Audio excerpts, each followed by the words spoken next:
Ku bbalaza nga mwendo ogw'ekkumi Uganda yakukuza ameefuga gaayo ag'omulundi ogw'enkaaga mu ogumu ng'emikolo gyakubeera mu disitulikiti y'e Kitgum. Olwaleero mu mboozi zaffe ez'ameefuga tutunuulidde engabo ekimu ku by'okulwanyisa ebyakozesebwanga bajjajjaffe.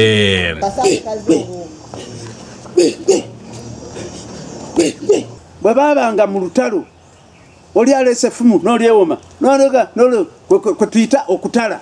Yakolebwa mu ngeri ya lyato nga mu makati baakookeramu eddobo omulwanyi mwakwata ng'agenda okulwanyisa omulabe. Mu nkola yayo munda omwalinga ekikono ky'okwatako ekunyerera eddala mu kibatu effumu okulikusuuza ng'okyalwana n'engabo. Engabo eno eba ekyakola kyakulwanyisa kyadde bajjajjaffe abalwanyi kye baakozesanga okwetangira amafumu n'ebyokulwanyisa eby'omutawaana omulabe bye yabanga abasindikidde. Engabo eyo mostly zaalinga nduke bulusi naye ng'ebintu ebizirikuwamu biseerera effumu liyitako bisubiridde ebbali n'ebbali. Eriko n'olugero nti ngabo nzira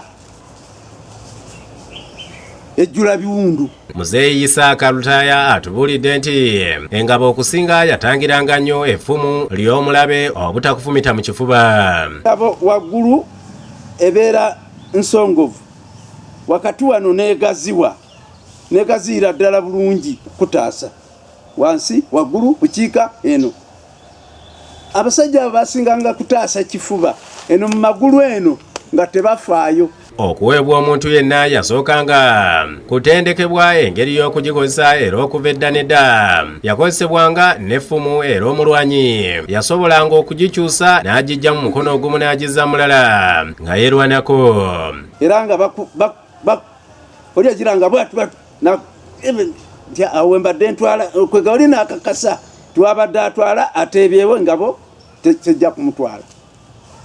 Amiina effumu terijja kumufumita. Okutendekebwa ko kwaliwo. Kyokka yadibizibwa n'efuuka ekyobulambuzi oluvannyuma lw'abazungu okuyiiya ebyokulwanyisa eby'omulembe ebikubira ewala nga yasigala akozesebwa bambowa ba Ssaabasajja Kabaka okumusaggulira ekkubo. Kuba kaakati engabo togiteekayo essasi ne litayitamu.